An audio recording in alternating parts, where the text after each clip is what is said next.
ampun, halo selamat pagi pemirsa. Mengawali hari Anda sebelum beraktivitas, kami suguhkan beragam informasi aktual dan juga menarik. Semua telah kami rangkum dalam Berita Lampung. Bersama saya, Fitri Amalia, berikut Berita Lampung selengkapnya.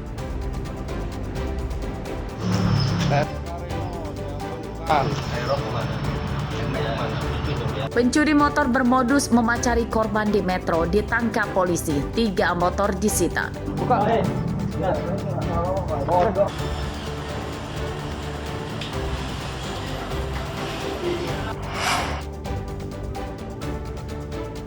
Hari ini ribuan jemaah dari berbagai negara menggelar doa dan zikir dalam rangka Tablik Akbar Indonesia di Lampung Selatan.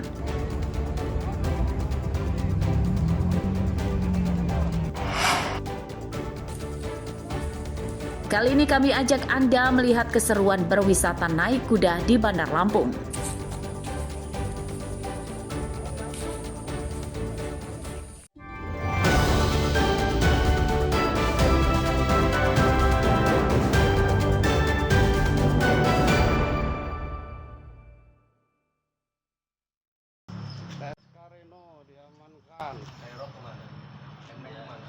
Banyak modus mencuri motor untuk melancarkan kejahatannya. Selain bermodus mencuri di tempat parkir dan rumah yang seperti biasa terjadi, ada juga yang mencuri dengan cara menjalin hubungan lebih dekat dengan calon korban yang disasar.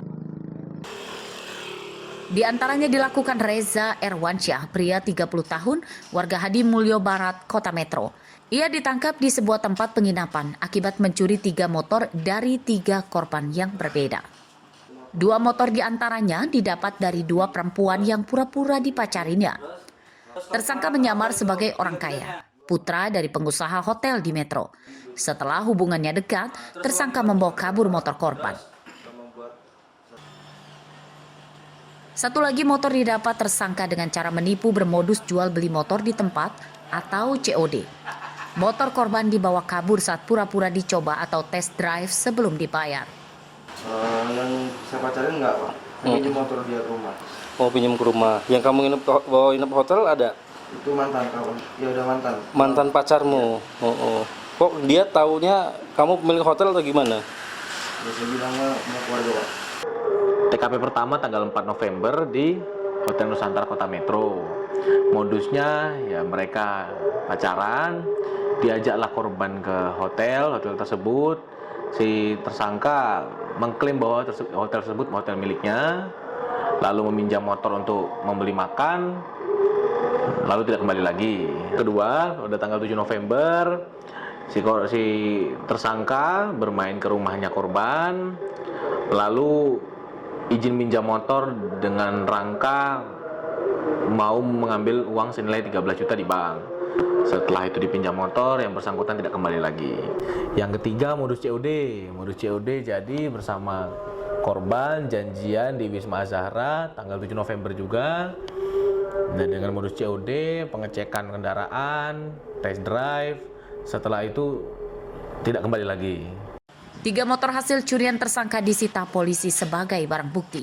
Akibat perbuatannya, tersangka terancam 7 tahun penjara. Asep Syaifullah melaporkan dari Metro.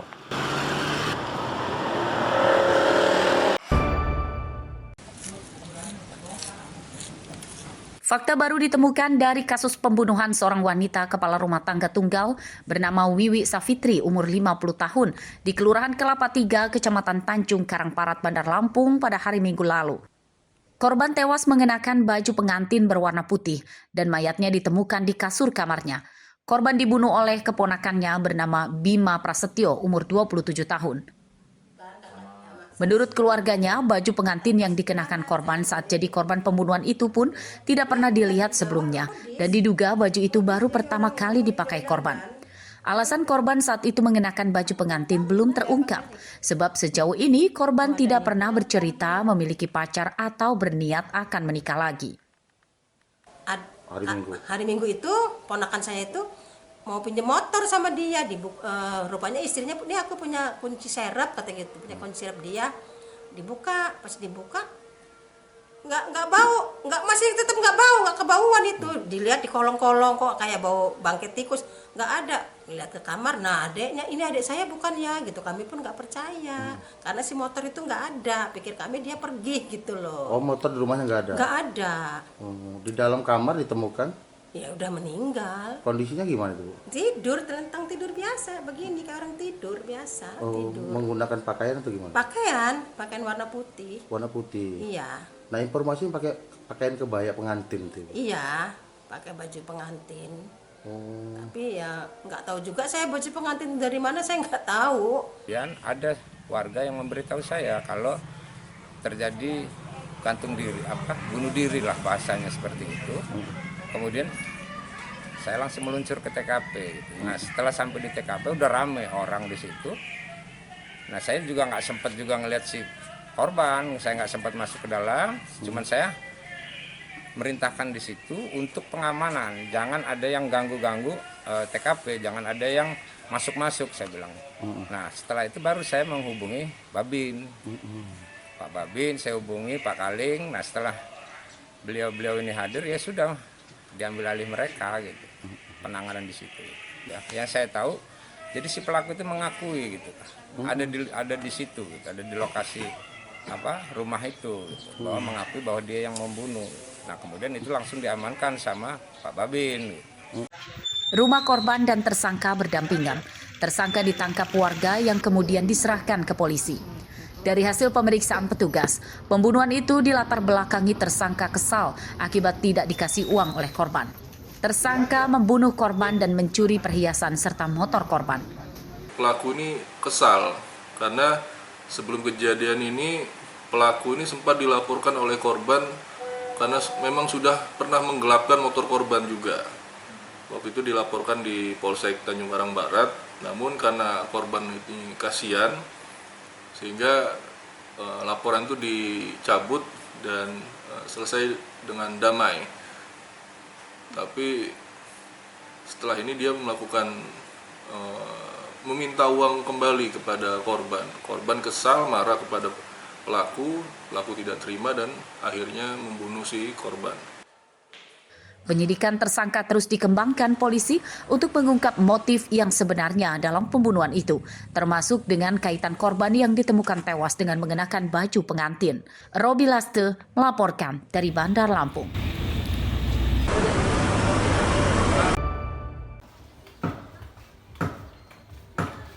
Ratusan nelayan di Kampung Bugis, Kelurahan Kota Karang, Kecamatan Teluk Betung Timur, Bandar Lampung, kehilangan penghasilan akibat terdampak cuaca buruk.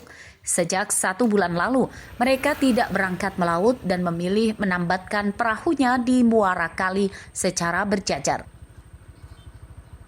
Menurut nelayan, Laut Lampung kini sedang dilanda ombak tinggi hingga 3 meter dan angin kencang. Saat hujan juga sering datang badai besar yang beresiko bisa menggulingkan perahu nelayan. Untuk menghindari resiko itu semua, para nelayan memilih libur melaut. Udah sebulan ini. Sebulan. Nah kalau cuaca buruk ini jadi gimana, Pak? Iya, nggak bisa turun. Ombaknya gede, anginnya kencang.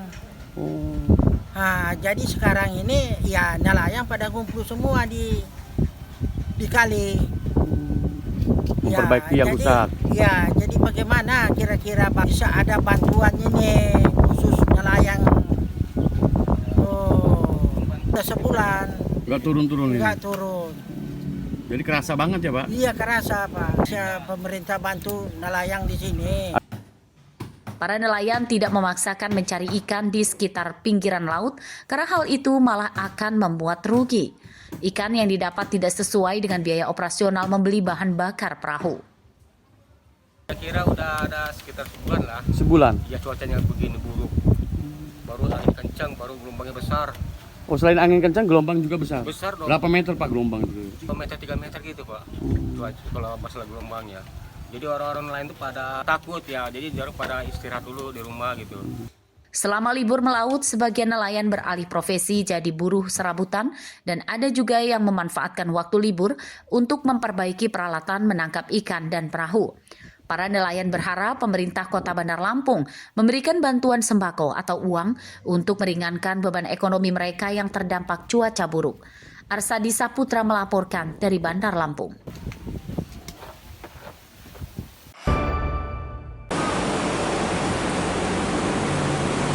Polemik harga singkong murah terjadi berlarut-larut. Sejak diterbitkannya peraturan gubernur yang menetapkan harga singkong Rp1.350 per kilogram dengan rafaksi atau potongan maksimal 15%, tampaknya tidak bisa dijalankan oleh para pengusaha pabrik tapioka. Kini banyak pabrik yang memilih tutup sementara, yang diduga harga singkong yang ditetapkan pemerintah Provinsi Lampung itu memberatkan pihak pengusaha. Di antaranya terjadi di Lampung Utara. Polemik penetapan harga singkong itu dibahas dalam rapat paripurna pembahasan rancangan nota keuangan serta rancangan peraturan daerah Lampung Utara di gedung DPRD Lampung Utara. Bupati dan DPRD Lampung kini sedang berupaya memediasi masalah itu secara adil supaya petani dan pengusaha pabrik tapioka tidak rugi. Dalam waktu dekat, Bupati dan DPRD Lampung Utara akan memanggil para pengusaha pabrik tapioka dan perwakilan kelompok petani singkong untuk rapat bersama. Ya, sampai dengan sekarang kita memang berkomunikasi dengan owner ya, pabrik. Mereka masih tutup pasca dikeluarkannya produk tentang harga pokok ubi kayu dengan harga 1.350 dan inflasi 15%. Kemudian kita juga berharap dari para pabrikan, owner tidak mengambil kebijakan yang merugikan masyarakat, karena pokok juga petani adalah masyarakat penyumbang bahan pokok untuk keberlangsungan pabrik mereka. Dan di sisi lain mereka juga sudah melakukan tindakan dengan kementerian supaya ada solusi yang lebih win-win solusi antara pabrikan dengan masyarakat petani ubi kayu khususnya. Tentu kan itu sudah ada arahan dari pemerintah gubernur terkait dengan standarisasi harganya. Di mana hari ini pabrik ini tutup dikarenakan mungkin tidak mampu untuk melaksanakan apa menjadi keputusan pemerintah. Oleh karenanya kita akan panggil pabrik-pabrik tersebut, gitu loh. Panggil, kalau memang ini ada pelanggaran, kita serahkan kepada pihak yang berkepentingan untuk menindaklanjutinya. Pesan kita untuk para petani sendiri seperti apa? Ya, petani artinya hari ini bersabar. Tentu kita berharap petani juga ada inovasi dalam rangka bertani, tidak monoton dengan satu komoditi pertanian saja. Polemik harga singkong terjadi sejak awal 2025. Para petani dari berbagai daerah di Lampung serentak menggelar unjuk rasa memprotes harga singkong murah. Protes petani kemudian ditindaklanjuti Gubernur dan DPRD Provinsi Lampung hingga diterbitkannya peraturan penetapan harga singkong minimal Rp1.350 dengan rafaksi atau potongan paling tinggi 15%. Ardio Haba melaporkan dari Lampung Utara.